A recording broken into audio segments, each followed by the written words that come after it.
if this exuberance doesn't produce a money-losing bubble, it'll be the first. As Buffett says, it's only when the tide goes out that we find out who's been swimming naked. That there is Howard Marks, an incredibly successful Buffett-style investor, founder of Oaktree Capital, one of the world's most successful asset management firms. And recently he went on the Prof G podcast to explain exactly what he thinks of the IPO frenzy we're currently seeing. So I'm talking SpaceX, Anthropic, and OpenAI. Honestly, it was a really fantastic interview. I really encourage you guys to check out the full thing. I'll leave it linked in the description. But in it, we got a really good sense of what Howard thinks about not only these IPOs, but also what he thinks about the AI bubble more broadly, whether the stock market is too overvalued to participate, and also what to do about it as rational long-term investors. You know, people that aren't just in it for a bit of a gamble. So in this video, let's take a look at exactly what Howard has to say, and we start with his thoughts on the IPO frenzy that we're seeing. And he does have some thoughts. If somebody will tell me what they think Anthropic net earnings will be in 2036, I'll bet them that they're not within 50% of the truth. Of course, we have to wait 10 years to find out. But if I'm right and you make an investment in Anthropic stock in the IPO, you have to accept the likelihood that what you're doing is closer to speculating, and I don't say that word pejoratively, than analytical investing. This is what I spoke about a lot in my most recent SpaceX video. We have to remember that IPO timings are decided by the company. The company picks the time, which means they generally look for the frothiest, most speculative market that they can possibly find, because it means they can raise a lot of money much easier, right? That's why SpaceX, a company with just $6.8 billion in operating cash flow, just raised $85.7 billion like it was nothing. And the whole company is currently valued somewhere in the region of $2.5 trillion. Well, at least it's valued that at the time of this recording.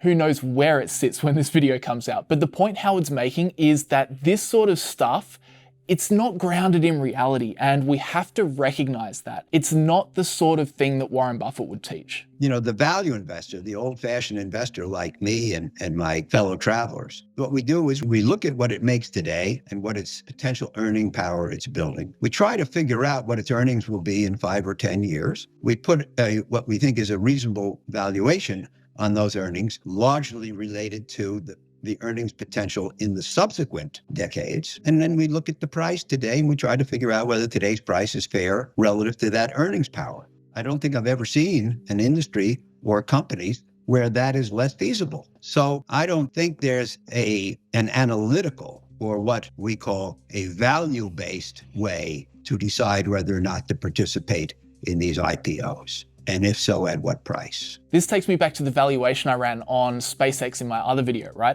What Howard is describing there is a discounted cash flow analysis, which, by the way, I teach in this book. But what we're trying to do is we're trying to imagine we own the whole company, then grow the business's current cash flow out into the future based on our estimated growth rate for the company.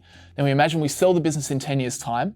And then for all of those cash flow events that we model that we will receive in the future, we then discount them back to what we would be comfortable paying for each of them today based on our desired annual rate of return. Now, doing a very, very optimistic calculation for SpaceX, a very forgiving calculation, assuming a massive 20% growth rate each year for 10 years, imagining we could sell the business for 20 times free cash flow down the track, only asking for a 10% annual return, and also completely ignoring all their current CapEx, so using their operating cash flow as their free cash flow.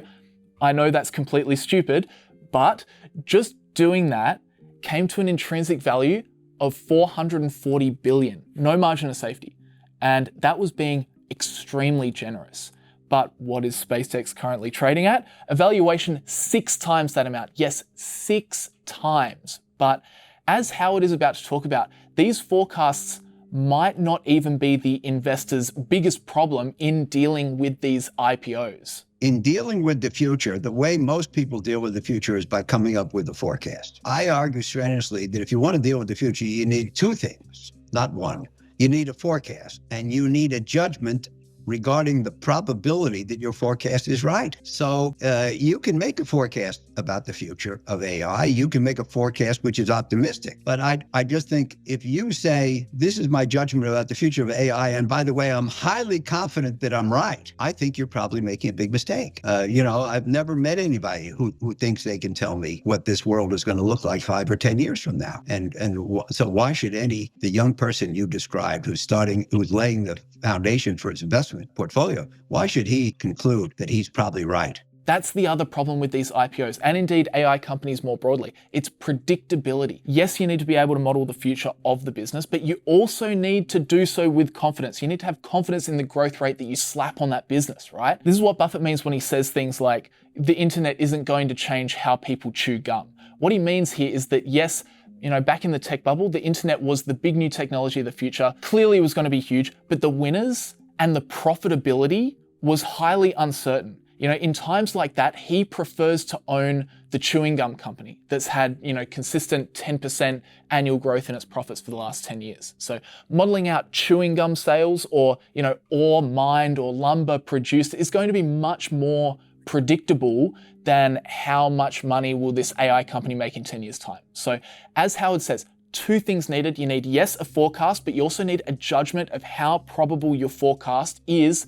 of being correct. And his point is that in the world of AI, sure, it's a transformative technology, don't get me wrong, but to actually know with any level of certainty what OpenAI or Anthropic's operating cash flow will be in, say, 2036, it's impossible to even grasp. And that's also the problem more broadly with IPOs. Most of the time, they're pretty new businesses and they only give you a couple of years worth of financial data. So to be able to take that and model out 10 years with any level of certainty, I just don't think it can be done. It's much different to the chewing gum company that's posted a 10% annual rise in profits for the last 15 years. So that leads us to a question, why are people buying these things? Well, Howard also gives us the flip side too. Investing in these companies today could be a huge error, but it could be great poetry. And the people who resist because it could be an error could miss out on the greatest thing in history. And that's what makes these decisions so hard. And this is the tough thing to do, because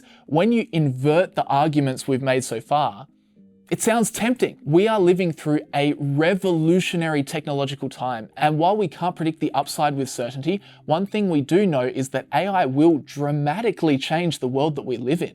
It already has. It's only been mainstream for 3.5 years? It will be economically game-changing. It could create unimaginable wealth, as Elon Musk likes to talk about so much. But while that might be true, at an investment level, these companies and their valuations, they might be overblown. And this is why so many people are comparing 2026 and what's going on right now to the tech bubble of the late 1990s. It's actually very similar. Does it not seem like those previous cycles? Does it not feel to you like, .com era? It does feel like that. We have a technological innovation. I've seen several. I've read about many more over the last, let's say, 150 years. This may be the greatest. This may be the most powerful. It's also, in many ways, the least specifiable. For a starting point, let's say the railroads back in the 1860s, and then radio in the 1920s, the automobile, computers in the 1950s and 60s, internet in 2000. It may be revisionist history, but I think we had a much better view of what all of those could do. They didn't have this unimaginable, unlimitable upside that AI has, or the, in my opinion, degree of uncertainty. We knew that the railroad would carry goods and people from coast to coast. We knew that radio would carry messages. But all the things I mentioned were accompanied by what we call bubbles. People got excited about developments which were unprecedented. They threw vast amounts of money about building the infrastructure for it. There was a winner-take-all race. There was excitement. There was exuberance. The capital flowed in like water. In every case, too much capital flowed in. I think it's fair to say too much infrastructure was built and prices were paid that were too high. And a lot of the people who provided the capital for these bubbles lost their money. And that's the tricky thing about where we sit today with AI. The companies in the Mag 7 even say they don't really know what their end game is with all their AI investment. They're just building out the infrastructure to ensure that they don't get left behind. I mean, Goldman Sachs expects $5.3 trillion of CapEx spending between Meta, Microsoft, Amazon, and Alphabet from fiscal year 2025 to fiscal year 2030. Google, Amazon, Microsoft, and Meta alone collectively plan on spending $725 billion in capital expenditures in just 2026. And that would be up 77% on last year. It's incredible. This then sweeps up investors in optimism about the future, as it has done in previous tech bubbles. And eventually, when true demand is understood, then the stock market wakes up and it corrects itself. And as Howard says, the people who put their money in these bubbles ultimately lose it. I think it's fair to say that those comments have been true in every case that I enumerated. If this technological innovation, with its exuberance, doesn't produce a money-losing bubble, it'll be the first. So that then leads us to the question of what the hell do we do about it? Well, one strategy that Warren Buffett did back in the tech bubble is to just not participate, but let's put that aside for what if you felt compelled to? What if you're a rational investor, but at the same time, you're also someone who doesn't want to potentially be left behind from what will probably be a pretty revolutionary technology? And we don't know, it may produce great returns in the market for years to come. So what do we do? Well, in this next clip, Howard talks about 3 parts of the risk spectrum that you can play in,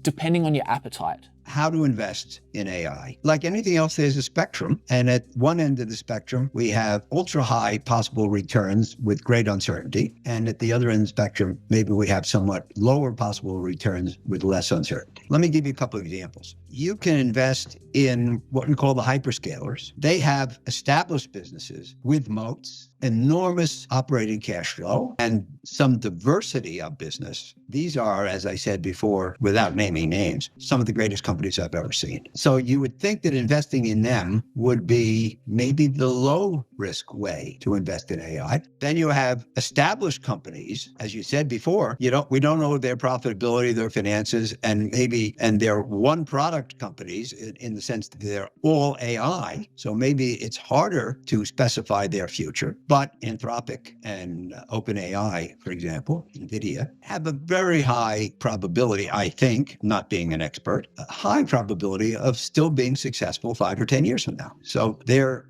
depending on the price you pay and its fairness, they may be riskier than the hyperscalers, but they're not make it or break it. They're already up and running. And then you have startups. You have startups where you don't know they may not have revenues. They may have revenues, but no profits. You may not even know what the product will be. But if you can get in at something called ground level and one of them turns into be a big winner, you can make an incalculable amount of money. And I described this in a recent memo as a lottery ticket. And so at the riskiest end of the spectrum, you have lottery behavior. And if you think about the lottery, most people who buy lottery tickets lose all their money. A few people become incredibly rich. So that's probably the profile of performance at the riskiest end of the spectrum. You can pick where to play on the spectrum. You can mix positions on the spectrum, and then you can decide how much should all of these companies on the spectrum be of your total portfolio. And I think that's really smart to think about. In many ways, it's not about not playing. I mean, even I have some riskier businesses in my stock portfolio. It's just about recognizing where on that risk scale you are playing, and naturally the riskier it gets, the lower percentage of your portfolio should probably take up. The Googles, the Microsofts, the Amazons, probably slightly lower risk due to the diversified nature of their business models. The startups and the AI pure plays, on the other hand, much more risky because of what we were talking about earlier, that it's so hard to have confidence in your future models with any of these companies. But as Warren Buffett would say, it's also fine to look completely elsewhere. He sidesteps a lot of technology, and he is the world's best investor ever.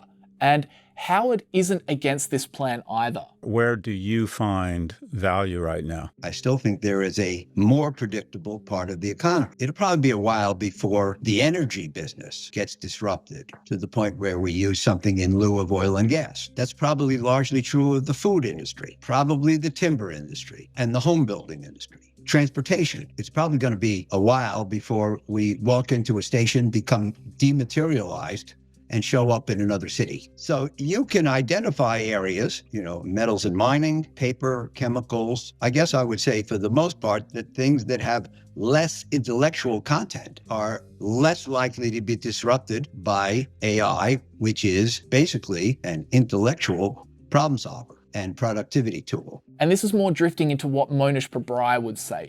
Boring businesses, they're great.